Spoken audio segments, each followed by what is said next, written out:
I think all of us are trying to get our head around the various nuclear facilities and sites within Iran. But let's just talk about the damage leveled at the Isfahan facility. There have also been attacks on Natanz as well. How much of a setback does this constitute for Iran's nuclear ambitions? Well, it's a very serious one.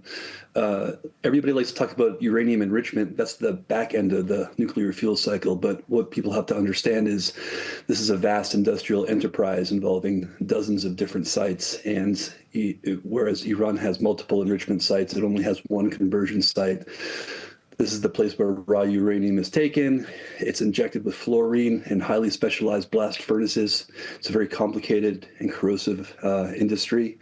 And without that feedstock, the so-called uranium hexafluoride gas that's enriched, Iran has a limited feedstock now of uranium that can be further enriched for nuclear fuel. So this is the first significant setback, we could say, for the Iran nuclear program. It will take months, at least, at the very least, to repair. What about the Fordo nuclear site? Because as we understand, that one is heavily buttressed by walls, very difficult to get to. And in that case, for Israel to sustain or actually to execute a significant amount of damage, you would actually need to see cluster bombs. So what do you think is the likelihood that actually the more deeper embedded uranium enrichment sites will be harmed in these attacks?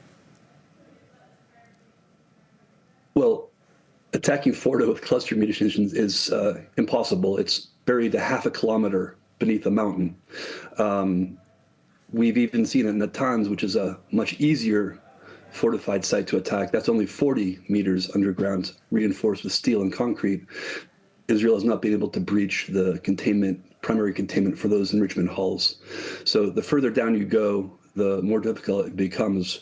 Fordo is a whole different order of magnitude, and it's highly unlikely that with the kinds of munitions that we've seen so far, Israel is going to be capable of penetrating that deep below. And, you know, it's not just the factor of interrupting the enrichment at that point. It's also a matter of the stockpile, because that's where the 60% stockpile of highly enriched uranium resides. Iran announced yesterday that it was curtailing information sharing with the IAEA, the International Atomic Energy Agency, whose inspectors remain in Tehran.